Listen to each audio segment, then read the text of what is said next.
Media మిత్రులకు కూడా దీన్ని మొత్తం రాష్ట్రమే కాదు మొత్తం దేశానికి చూపించే విధంగా మీరందరూ కూడా సహకరించినందుకు మీకు కూడా ప్రత్యేకంగా ధన్యవాదాలు చేసే కార్యక్రమం చేస్తా ఉన్నాం. అయితే ఇందులో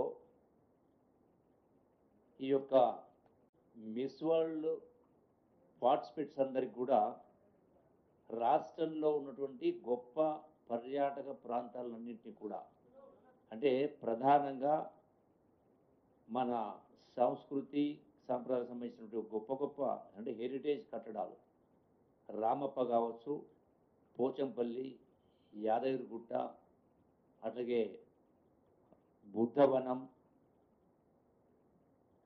పిల్లల మర్రి, వేయి స్తంభాల గుడి, తెలంగాణ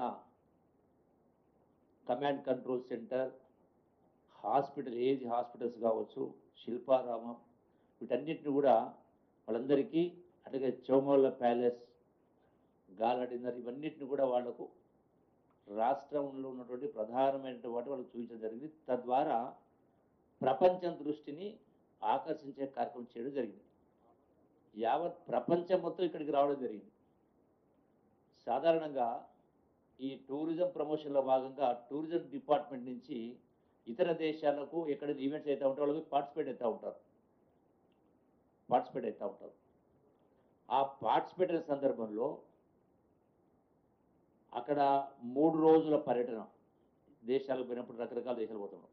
3 రోజులు పర్యటిస్తేనే అక్కడ ఏర్పాటు చేసి ఒక చిన్న సెంటర్కు ఒక 100 అడుగుల స్క్వేర్ ఫీట్ ఉన్నటువంటి ఒక హాల్లో వాళ్ళకి మనకి ఇచ్చినటువంటి భాగం ఎట్లుంటుందో ఆ 100 అడుగులకే 120 అడుగులకే 40 లక్షలు, 50 లక్షలు, 70 లక్షలు, కోటి రూపాయల దగ్గర మనం ఖర్చు పెడతా ఉంటాం ఒక దేశం పోతే 3 రోజుల కోసం. అటువంటిది ఇక్కడ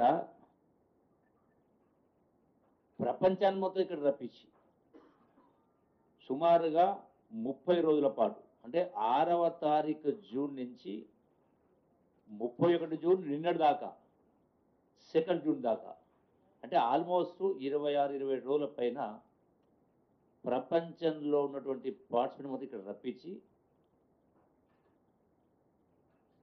తెలంగాణ మీడియాతో పాటుగా భారతదేశ మీడియాతో కూడా ప్రపంచ మీడియాను కూడా ఇక్కడ రప్పించే కార్యక్రమం చేయడం జరిగింది.